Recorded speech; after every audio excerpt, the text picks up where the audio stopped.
বন্ধুরা, শেখ হাসিনা সরকারের পতনের পর শেখ হাসিনা কিন্তু পালিয়ে গিয়ে ভারতে আশ্রয় নিয়েছে। আর এতে করে বেশ টেনশনে পড়ে গেছে ভারতের দাদারা। ভারতের অনেক সংসদ সদস্যরা তো বাংলাদেশ দখলের হুমকিও দিয়েছে, কারণ বাংলাদেশের বর্তমানে যেসব উপদেষ্টা ও ডক্টর মোহাম্মদ ইউনূস ক্ষমতায় আছেন তারা কিন্তু সকলে ভারত বিরোধী। তাই বর্তমানে ভারত চাচ্ছে যে কোনো মূল্যে বাংলাদেশের শেখ হাসিনাকে ক্ষমতায় বসাতে, নয়তোবা পুরো বাংলাদেশকে তারা দখল করতে চায়। হতে পারে ভারত সেনাবাহিনী পাঠিয়ে বাংলাদেশকে দখল করে নিতে পারে, কিন্তু এটা যতটা বলা সহজ ততটাই করা কঠিন। কারণ বাংলাদেশ সেনাবাহিনী তো আর তখন হাতে চুরি পরে বসে থাকবে না। দেশ রক্ষা করার জন্য তারাও যুদ্ধে ঝাঁপিয়ে পড়বে। বাংলাদেশ সেনাবাহিনী পৃথিবীর অন্যতম শক্তিশালী একটি সেনাবাহিনী, এবং বর্তমানে বাংলাদেশ সেনাবাহিনীতে 2,60,000-এর মতো অ্যাক্টিভ সৈন্য রয়েছে। এছাড়াও বাংলাদেশ সেনাবাহিনীতে রয়েছে অত্যাধুনিক সব মারণাস্ত্র, যেগুলো ভারতের ঘুম হারাম করে দিতে পারে। আপনারা হয়তো ভাবতে পারেন যে ইন্ডিয়ার সেনাবাহিনী তো বাংলাদেশের চেয়ে সাইজে অনেক বড় এবং তারা অনেক বেশি শক্তিশালী, তাহলে বাংলাদেশ কিভাবে ভারতের সাথে পারবে? আসলে ভারতীয় সেনাবাহিনী পৃথিবীর অন্যতম শক্তিশালী বৃহৎ একটি সেনাবাহিনী হলেও তারা সর্বশক্তি বাংলাদেশের বিরুদ্ধে প্রয়োগ করতে পারবে না। কারণ বাংলাদেশ দখল করতে হলে ভারতের কমপক্ষে 25 থেকে 30 ডিভিশন সৈন্যের প্রয়োজন আছে। সেখানে ভারতের হাতে রয়েছে মাত্র 40 ডিভিশন সৈন্য, যার বেশিরভাগ চীন ও পাকিস্তান বর্ডারেই নিয়োজিত থাকে। ফলে ভারত কখনোই পূর্ণ শক্তি নিয়ে বাংলাদেশে হামলা করতে পারবে না।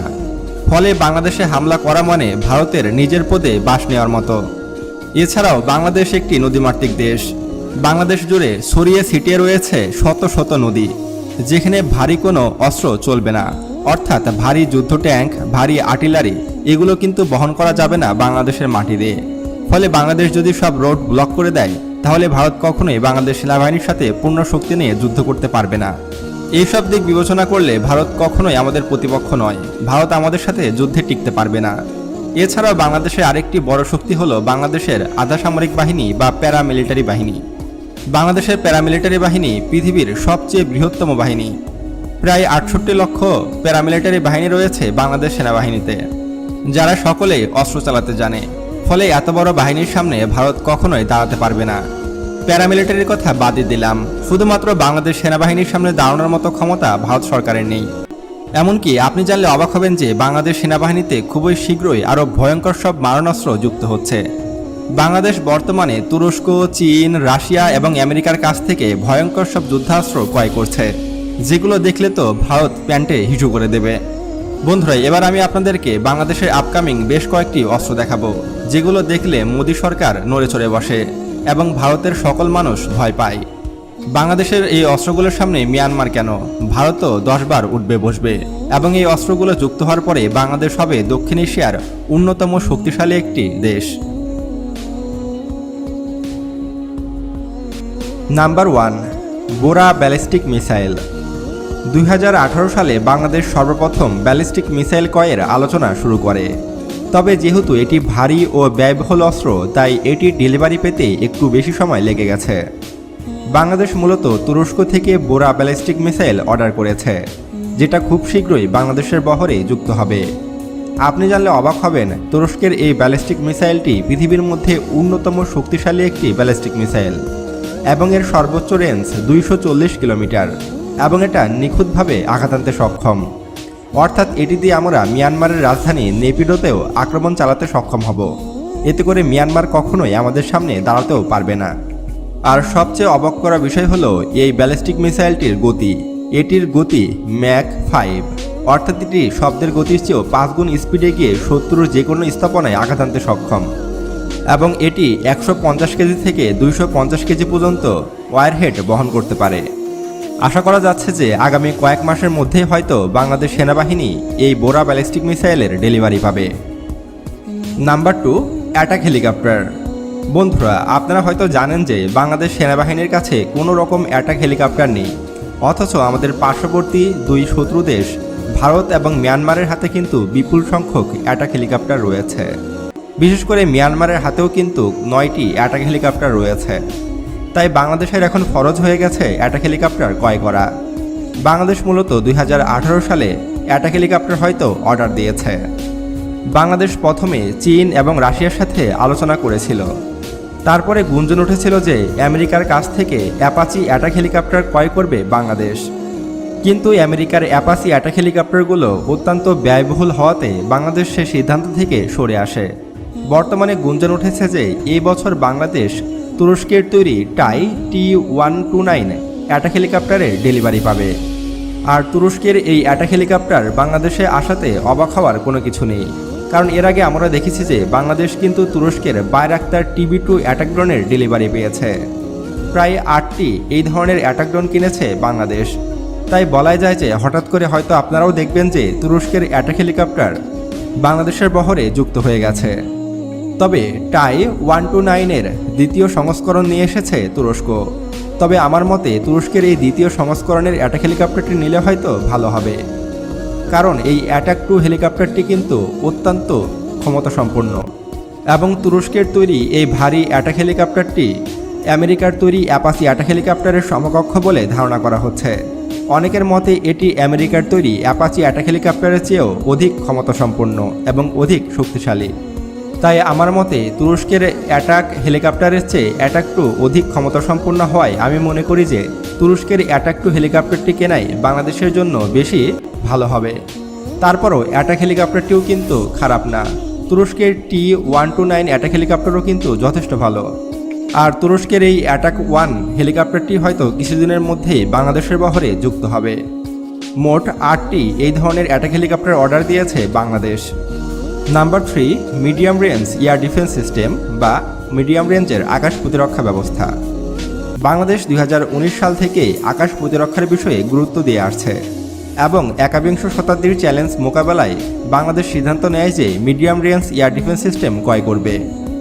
তারই ধারাবাহিকতায় বাংলাদেশ চীন, তুরস্ক এবং ব্রিটেনের সাথে বৈঠকে বসে এবং তুরস্কের কাছ থেকে মিডিয়াম রেঞ্জের হিসার আকাশ প্রতিরক্ষা ব্যবস্থা অর্ডার করে বাংলাদেশ সেনাবাহিনী। বাংলাদেশ সেনাবাহিনী 1 regiment Hisar medium range air defence system order দিয়েছে, যা খুব দ্রুত বাংলাদেশ সেনাবাহিনীর বহরে যুক্ত হবে এবং এর রেঞ্জ 50 থেকে 60 কিলোমিটার। অর্থাৎ বাংলাদেশের ভূখণ্ডের দিকে ছুটে আসা যে কোনো প্রকার অ্যাটাক হেলিকপ্টার, যুদ্ধবিমান, ড্রোন সবকিছুই মাঝ আকাশে ধ্বংস করে দিতে সক্ষম এই হিসার এয়ার ডিফেন্স সিস্টেম। এই এয়ার ডিফেন্স সিস্টেম বাংলাদেশের বহরে যুক্ত হয়ে গেলে ভারত ও মিয়ানমার বাংলাদেশের দিকে চোখ তুলে তাকানোরও সাহস পাবে না। বন্ধুরা, আর আপনি একটা জিনিস কি খেয়াল করেছেন, বাংলাদেশ কিন্তু 2024 সালে ভারী ভারী সব অত্যাধুনিক অস্ত্রগুলো কিন্তু তুরস্কের কাছ থেকে ক্রয় করছে। এটা কিন্তু অনেক ভালো সংবাদ, কারণ এতদিন আমরা চীন, রাশিয়া এবং ব্রিটেনের কাছ থেকে অস্ত্রশস্ত্র ক্রয় করতাম। এতে করে আমাদের টাকাগুলো খ্রিস্টানদের হাতে চলে যেত। কিন্তু তুরস্ক যেহেতু একটি মুসলিম দেশ, সেহেতু আমাদের টাকাগুলো তুরস্কের কাছে জমা থাকবে। শুধু তাই নয়, তুরস্কের অস্ত্রের মানও কিন্তু অন্যান্য দেশের তুলনায় যথেষ্ট ভালো, যা আমরা রাশিয়া ইউক্রেন যুদ্ধ এবং হামাস ইসরায়েল যুদ্ধে দেখেছি। Number 4, panther হাউজার artillery system. বন্ধুরা, প্যান্থার হাউজার আর্টিলারি সিস্টেম কিন্তু বর্তমান যুগের অন্যতম ভয়ঙ্কর একটি অস্ত্র। আর যুদ্ধক্ষেত্রে আর্টিলারিকে বলা হয় শত্রুপক্ষের যমদূত। এই আর্টিলারির ফায়ার পাওয়ারের মাধ্যমে সৈন্যরা কিন্তু একের পর এক অঞ্চল দখল করতে পারে। এই কারণে অনেকে একে যুদ্ধক্ষেত্রের বিধাতাও বলে থাকে। যাদের আর্টিলারি বহর যত বেশি ক্ষমতাসম্পন্ন, যুদ্ধক্ষেত্রে তারাই এগিয়ে থাকবে। আর পদাতিক বাহিনী ছাড়া কিন্তু কখনোই অন্য অঞ্চল দখল করা সম্ভব নয়। আর সেনাবাহিনীর প্রধান হাতিয়ারই হলো এই আর্টিলারি সিস্টেম। বাংলাদেশ মূলত কতগুলো হাউজার আর্টিলারি সিস্টেম অর্ডার দিয়েছে তা জানা যায়নি।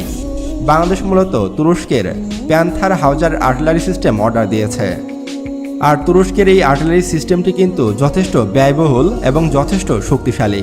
বাংলাদেশ সেনাবাহিনীর হাতে যদি এই প্যান্থার হাউজার আর্টিলারি সিস্টেম চলে আসে, তাহলে ভারত এবং মিয়ানমারের সেনাবাহিনীর তুলনায় বাংলাদেশ সেনাবাহিনী আরও এক ধাপ এগিয়ে থাকবে এবং যুদ্ধক্ষেত্রে বাংলাদেশ সেনাবাহিনীর প্রতিপক্ষরা সবসময় ভয়ে থাকবে।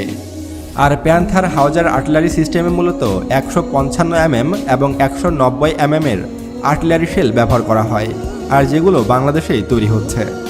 ফলে যুদ্ধক্ষেত্রে বাংলাদেশ আরও এক ধাপ এগিয়ে থাকবে। নাম্বার 5, সাবমেরিন কিলার অ্যাটাক হেলিকপ্টার বা এন্টি সাবমেরিন হেলিকপ্টার। বন্ধুরা, বাংলাদেশ 2018 সালে মূলত ইতালি থেকে 2টি এন্টি সাবমেরিন হেলিকপ্টার অর্ডার দিয়েছে, যেগুলো এখনও ডেলিভারি পায়নি বাংলাদেশ। হয়তো এবছরই ইতালি থেকে এই এন্টি সাবমেরিন অ্যাটাক হেলিকপ্টারগুলোর ডেলিভারি পাবে বাংলাদেশ। বন্ধুরা, আপনারা হয়তো জানেন যে আমাদের পার্শ্ববর্তী দুইটি দেশ ভারত এবং মিয়ানমার উভয়ের কাছেই কিন্তু সাবমেরিন রয়েছে। ভারতের কাছে কিন্তু বিপুল পরিমাণে সাবমেরিন রয়েছে এবং মিয়ানমারের হাতে রয়েছে 3টি সাবমেরিন। সেগুলোকে ধ্বংসের জন্য বাংলাদেশ সেনাবাহিনীর হাতে বা বাংলাদেশ নৌবাহিনীর হাতে কিন্তু তেমন কোনো অস্ত্র ছিল না। সম্প্রতি বাংলাদেশ নৌবাহিনীতে যুক্ত হতে চলেছে সাবমেরিন কিলার অ্যাটাক হেলিকপ্টার। এটি দিয়ে বাংলাদেশ নৌবাহিনী অনায়াসেই মিয়ানমারের সাবমেরিনগুলোকে ধ্বংস করে দিতে পারবে সাগরের গভীরেই। এমনকি ভারতের সাবমেরিনগুলোকেও ধ্বংস করতে সক্ষম হবে এই এন্টি সাবমেরিন কিলার হেলিকপ্টারটি। হয়তো আগামী কয়েক মাসের মধ্যে আমরা দেখব যে বাংলাদেশের বহরে 2টি এন্টি সাবমেরিন কিলার অ্যাটাক হেলিকপ্টার যুক্ত হয়েছে। বাংলাদেশ নেভির বহরে এইসব সাবমেরিন কিলার অ্যাটাক হেলিকপ্টার যুক্ত হওয়ার পর ভারত এবং মিয়ানমারের সাবমেরিনগুলো সবসময় আতঙ্কে থাকবে। বন্ধুরা, এসব অস্ত্র ছাড়াও আরও বিভিন্ন অস্ত্র বাংলাদেশ সেনাবাহিনীর বহরে যুক্ত হবে 2024 সালে। আপনারা যদি এই ভিডিওটির পার্ট 2 দেখতে চান তাহলে অবশ্যই কমেন্ট করে আমাদেরকে জানাতে পারেন। আর 2024 সালে এসে বাংলাদেশ সেনাবাহিনীর র্যাঙ্কিং কত এবং বাংলাদেশ সেনাবাহিনীর হাতে কি কি অস্ত্র আছে সে সম্পর্কে জানতে আমাদের এই ভিডিওটি দেখুন। তো আজকে এ পর্যন্তই, দেখা হচ্ছে পরবর্তী ভিডিওতে। আল্লাহ হাফেজ।